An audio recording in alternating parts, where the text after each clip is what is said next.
Hello, I'm Teresa Chapman, the Industry Development Officer for VegNET in Tasmania. VegNET is the National Vegetable Extension Network. This is a short video about strip till, a relatively new system that is operating in Tasmania. It's a system of cultivation where a small strip is cultivated and the rest of the soil left undisturbed. So there's no power implement, you don't put in a PTO at all, so you're not hurting the ground whatsoever. So you've got fertiliser at the front. The ground in between the strips has not been worked whatsoever. So the grass was cut straight off and chipped lightly. It looks a little bit rough, but for transplants it's fine.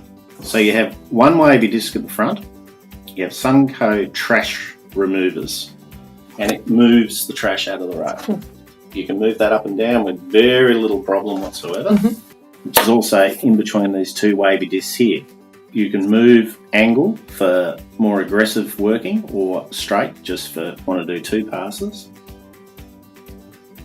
That's your seedbed at the end. Probably fits well with other minimum till practices and direct drilling. You can use conventional row crop planting equipment because you're moving the trash out of the road. A drill is designed to run directly through trash, where if you go and use, say, a transplanter, it's not designed for trash at all. So you can use it as a hybrid direct or minimum tilt system by moving the trash to the side. Some seed types don't like being direct drilled, they like a better soil contact, seed to soil contact. Yeah. So a strip till can provide that.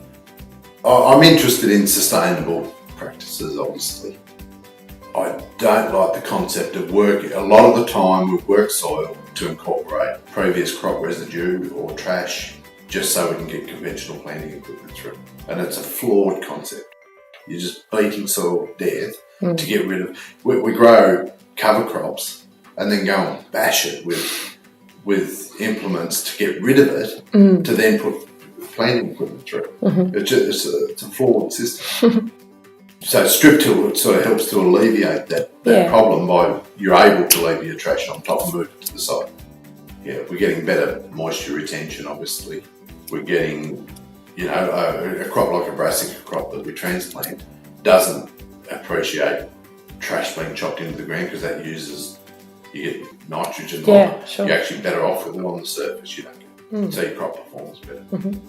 With a short space of time to get it ready, and logistically strip till's way better than conventional culture.